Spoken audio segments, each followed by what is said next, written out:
First contact. The Galactic Consortium chamber hummed with tension as representatives from 37 advanced civilizations gathered for an emergency session. The massive amphitheater, carved from a single asteroid and reinforced with quantum-stabilized matter, floated in neutral space at the intersection of major trade routes. Each delegation occupied curved platforms arranged in concentric rings, with translation fields glowing in distinct colors around each representative. Vornak, the ancient Xanthari diplomat who had served as chief mediator for over 3 centuries, raised his 6 appendages for silence. His crystalline exoskeleton refracted light in pulsating patterns that conveyed additional meaning to those who could perceive such wavelengths. Esteemed colleagues, he began, his voice translated simultaneously into 37 languages, we face an unprecedented situation. Multiple member worlds report encounters with vessels of unknown origin. These encounters defy conventional analysis. I call upon Science Director Maelter to present the preliminary findings. A slender bioluminescent being glided forward. Maelter belonged to the Elure, a species that had evolved in the ocean depths of a moon orbiting a gas giant. Her semi-transparent body contained visible neural pathways that flashed as she processed information. Distinguished representatives, she began, activating the central holographic display. Our first recorded encounter with these beings occurred 47 cycles ago, when a research vessel discovered an unregistered ship near the Kildarian Nebula. The hologram showed a small, ungainly vessel with obvious welding marks and mismatched components. Several council members shifted uncomfortably. Such a craft should never have achieved interstellar travel. The beings call themselves humans. Maelter continued. They originate from a planet they name Earth in an unremarkable solar system. Physically, they appear unimpressive. Bipedal, carbon-based life forms with limited sensory capacity and no apparent natural defenses. Images of humans appeared above the chamber. Some representatives squinted at the projected figures, trying to discern what made these creatures worthy of an emergency council meeting. If these humans pose no physical threat, why are we convened? Asked Draxul, representative of the militant Vargan Confederacy, his armored carapace clicking impatiently. Nialtur's bioluminescence pulsed rapidly in what her species recognized as deep concern. Because, esteemed Draxul, they should not be here at all.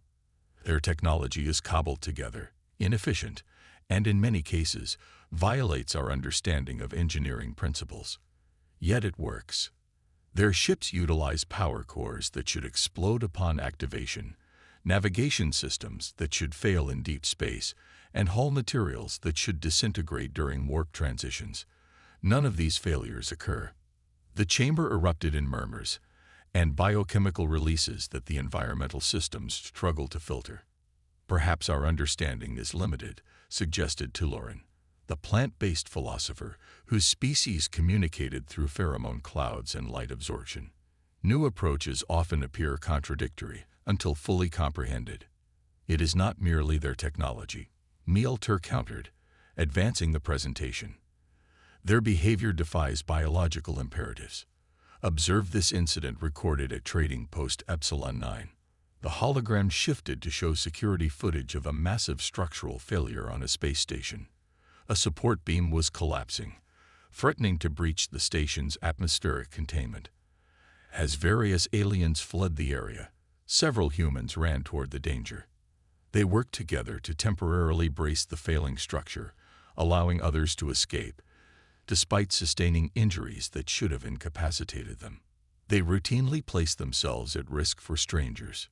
Maelter noted, they explore hazardous environments with minimal protection.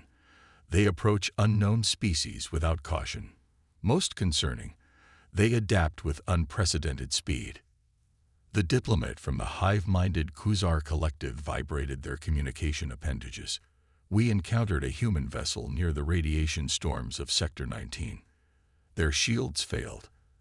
By all logic, they should have retreated.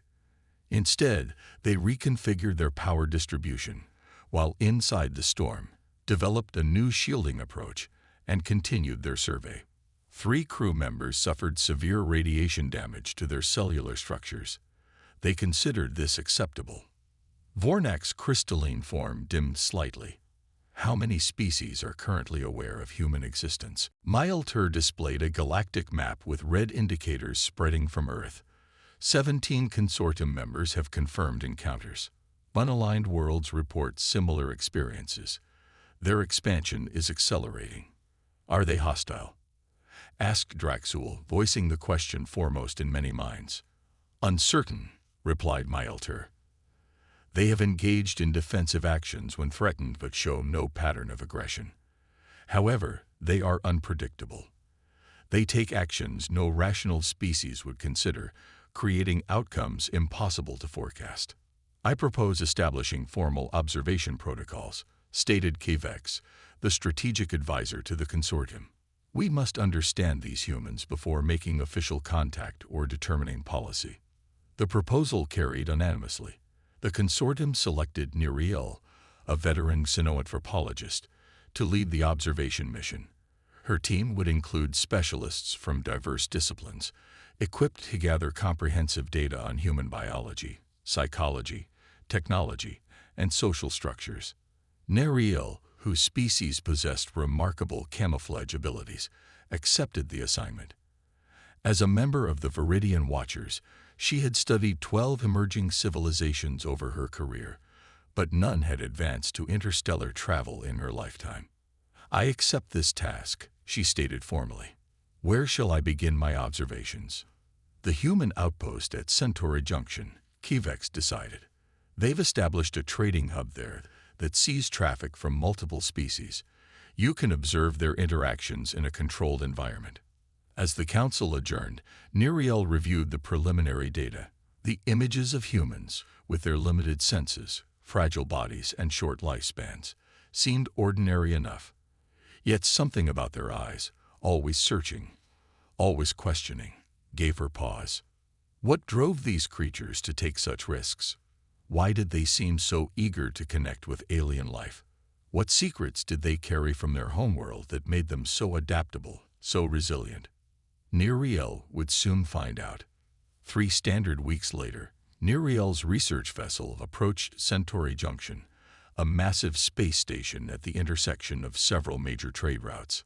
Originally built by the Arthean Mercantile Guild, the station now featured obvious human modifications, additional docking arms extending at improbable angles, habitat sections with transparent viewports, a security weakness no consortium architect would allow, and multi-species gathering areas that seemed designed for socialization as much as commerce.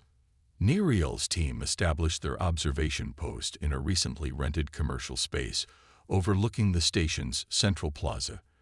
Their cover as rare materials traders allowed them to interact with humans while maintaining scientific distance. Subject group approaching, northeastern entrance, reported Tekmar, the team's biometric specialist. His compound eyes could track multiple subjects simultaneously while analyzing their physiological responses. Neriel focused her attention on the humans entering the plaza.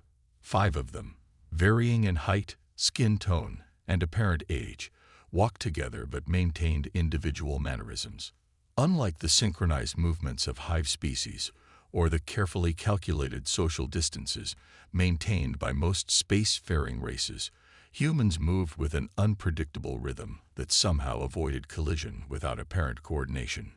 Beginning sonic monitoring, announced Zelfar, the communications expert whose auditory organs could distinguish subtle variations in tonal patterns across species. The humans were conversing among themselves while examining various merchant stalls. Their language utilized sound waves exclusively, supplemented by physical gestures and facial expressions. Most advanced species had evolved beyond such primitive communication methods, developing telepathic, biochemical, or quantum entanglement communications. Their discussion appears to center on finding compatible food sources, Zelfar reported. Yet they're also exchanging information about station architecture, nearby stellar phenomena, and personal anecdotes simultaneously. Their communication is inefficient, but surprisingly information-dense. Neriel recorded her observations meticulously. Over the following days, patterns began to emerge. Humans sought interactions with different species, initiating conversations with traders, maintenance workers, and travelers alike. They asked questions about everything from technology to cultural practices, showing particular interest in stories of hardship or achievement. Most puzzling was their tendency to explore restricted areas.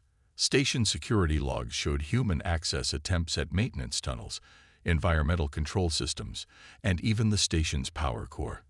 When intercepted, they typically claimed curiosity as their motivation. On the seventh day, Nuriel decided to make direct contact. She selected a single human who frequented a beverage dispensary near their observation post. Her species' natural camouflage allowed her to appear as a standard humanoid with subtle alien features, within the range of what would seem unthreatening to a human. "Is this seat available?" she asked, approaching the human's table. The human, male, approximately 30 standard years old based on their data, looked up with an expression their research identified as smile. "Absolutely," he replied, gesturing to the empty chair. "I'm Marcus Chen, engineer on the Horizon Seeker. You're new to the station." "Recently arrived," Nuriel confirmed, using her cover identity. "I'm Nira, rare materials specialist. Your species fascinates me."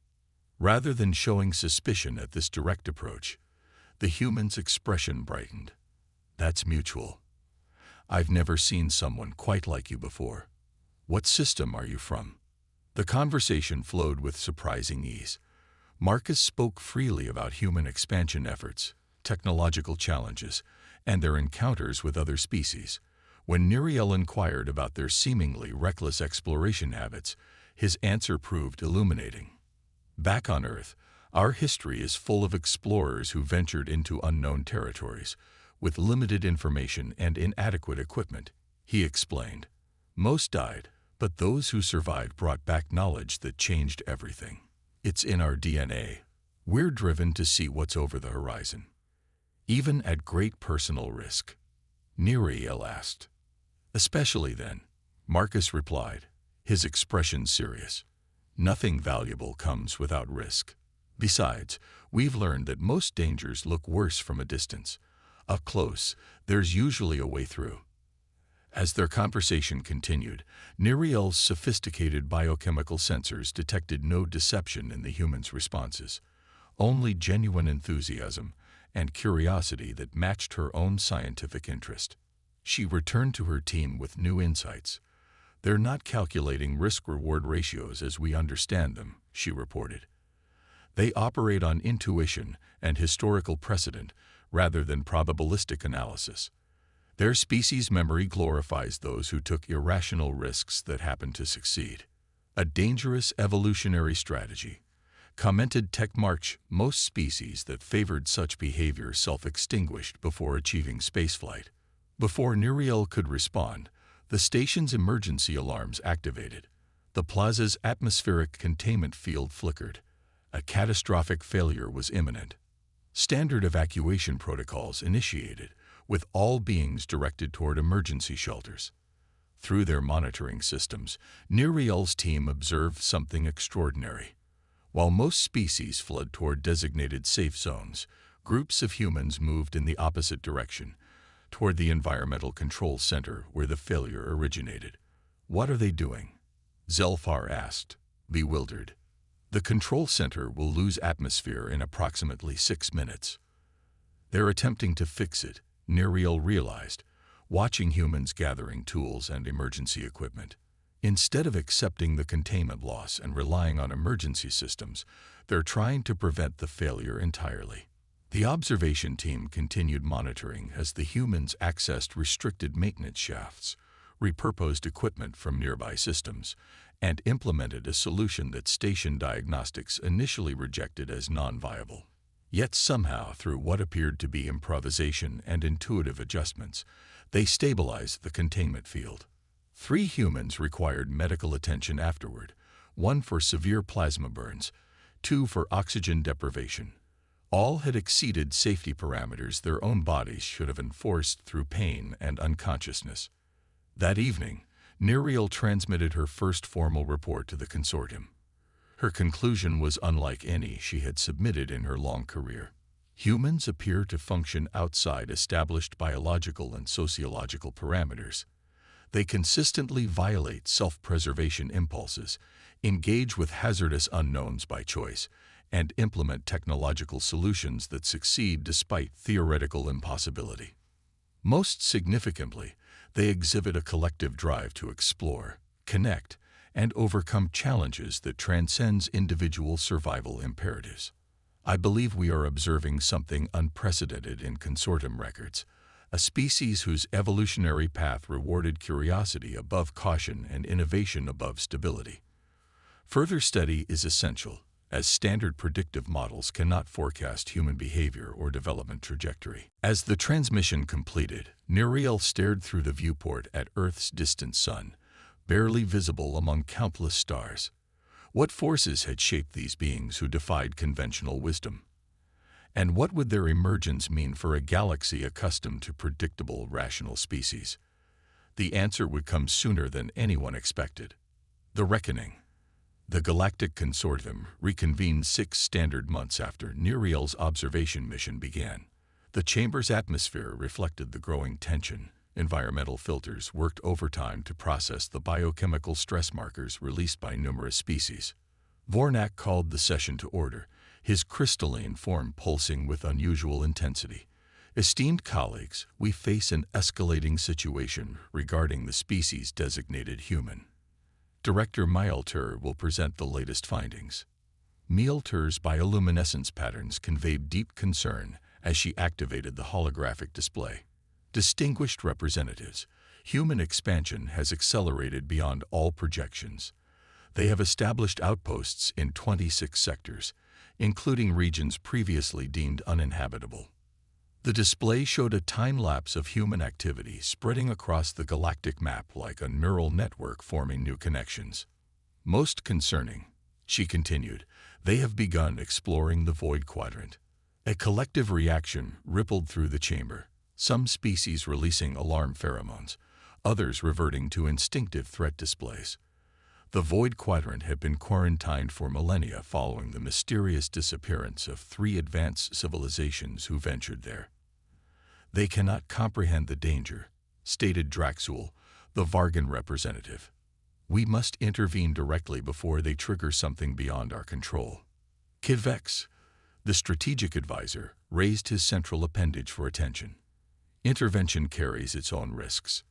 Observation Team Leader Neriel has submitted concerning analysis regarding human response to perceived threats. Neriel stepped forward, her normally iridescent skin muted in formal presentation mode. My team has documented 47 significant human-alien interactions across multiple sectors. A clear pattern emerges. When threatened, humans become more determined, not less. Restriction attempts are interpreted as challenges to overcome rather than boundaries to respect. She displayed footage from a mining colony where local authorities had attempted to prevent humans from establishing operations on a toxic moon. The humans responded by developing new environmental protection systems, recruiting specialists from 3 different species to overcome the prohibition, and ultimately establishing a more successful operation than the original colonists. They exhibit what we've termed contrarian adaptation, Neriel explained. When faced with limitations, they innovate specifically to overcome those limitations, often producing technologies or methodologies that surpass previous standards. So we cannot simply block their access to dangerous regions, summarized Vornak. What alternatives exist? Before anyone could respond, emergency communication channels activated. A distress signal from the research station at the edge of the Void Quadrant overrode the chamber's protocols. The holographic display shifted to show a Thalan scientist, his exoskeleton cracked and leaking vital fluids. Behind him, emergency lighting pulsed ominously. Breached containment. The transmission crackled. Ancient defense system activated when we attempted to prevent human access. The display shifted to show footage from a human mining vessel. Rather than fleeing the mechanical hunters, the humans were actively analyzing their attack patterns, testing defensive measures, and communicating findings to other ships. Most significantly, Neriel continued, they've discovered something our researchers missed in centuries of study. The weapons target specific energy signatures common to all consortium technology. Human systems, being less advanced and utilizing different principles, trigger the weapons targeting systems less frequently. The chamber fell silent as the implications became clear. They can approach the central control system when we cannot, Vornak stated. Precisely, confirmed Neriel. And they've already volunteered to do so. The display showed a communication from a human representative, Admiral Helena Chen of the Earth Exploratory Fleet. Her message was direct. We understand the autonomous defense system responds differently to our technology. We're assembling a task force to neutralize the central control hub. We request any technical data you possess about the ancient ruins and systems. This threat affects all spacefaring species, and we intend to eliminate it. Strategic advisor Kvex analyzed the proposal. The probability of success is minimal. The control hub is buried beneath 20 levels of advanced defenses. Even with their technological anomalies, most human vessels would be destroyed before reaching it. Yet they volunteer regardless, noted Tuloran, the philosopher. Fascinating. Vornak made his decision. Transmit all relevant data to the human fleet. Simultaneously, evacuate all consortium assets from the region. We will prepare for the worst. Over the next 38 hours, the consortium monitored the situation from a safe distance. The human fleet, a collection of mismatched vessels ranging from massive carriers to tiny skirmishers, implemented a strategy no consortium tactical computer would have considered viable. Rather than attacking in formation, individual ships darted through defensive grids, each drawing fire before executing emergency jumps away.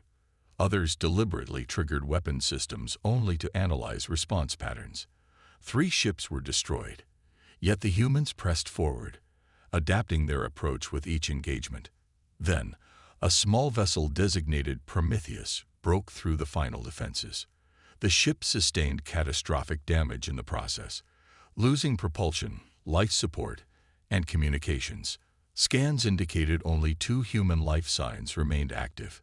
Yet somehow, these survivors reached the control hub.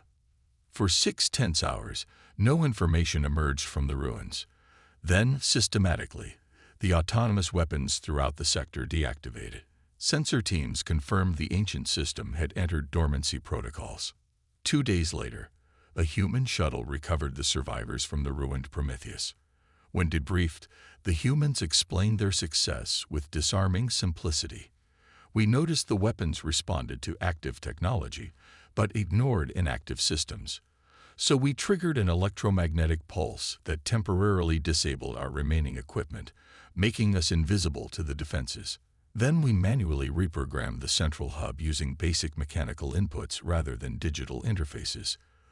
The solution was so counterintuitive. Deliberate technological regression as an advancement strategy that no consortium species had considered it in centuries of research. When the consortium reconvened to assess the crisis resolution, the chamber atmosphere had transformed. Representatives who had viewed humans with suspicion now spoke of them with reluctant respect. Some even suggested formal alliance agreements. Neriel presented her final analysis. Through extended observation and this recent crisis, we've identified what makes humans fundamentally different from consortium species, where our evolutionary paths rewarded caution, efficiency, and logical progression. Earth's harsh and unpredictable environment rewarded adaptability above all else. She displayed comparative evolutionary trees. Consortium species developed specialized adaptations to specific environmental challenges, eventually achieving a stable equilibrium with their surroundings. Humans, however, faced a planet of extreme environmental variability. Ice ages followed by warming periods, atmospheric composition changes, continental drift, and countless extinction events. Rather than specializing, Neriel continued, humans developed general adaptability. Their greatest evolutionary advantage isn't physical strength, sensory capability, or even intelligence as we measure it. It's cognitive flexibility. They thrive on problems that cannot be solved through standard approaches. They embrace contradictions rather than resolving them. Most importantly, they act on intuitive leaps that defy logical analysis yet produce viable results. Strategic advisor K-Vex intervened. This anomalous development pattern makes their future trajectory unpredictable. They could become the consortium's greatest allies or its most significant threat. Vornak's crystalline form shimmered thoughtfully. Perhaps this unpredictability itself represents something our galactic community has lost. For 50,000 years, we have advanced along predictable paths, refining what we already know rather than exploring radical alternatives. The question each delegation must now consider, he continued, is fundamental. Do we fear what we cannot predict, or do we embrace the potential for discovery that unpredictability brings? Taloran, the philosopher, released a complex pattern of pheromones that translated roughly as cosmic amusement. Perhaps, Taloran suggested, that is precisely why humans emerge now, in this era of our galactic history.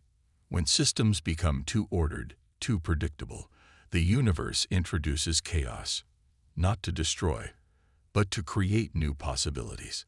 The consortium established formal diplomatic relations with Earth one standard year later.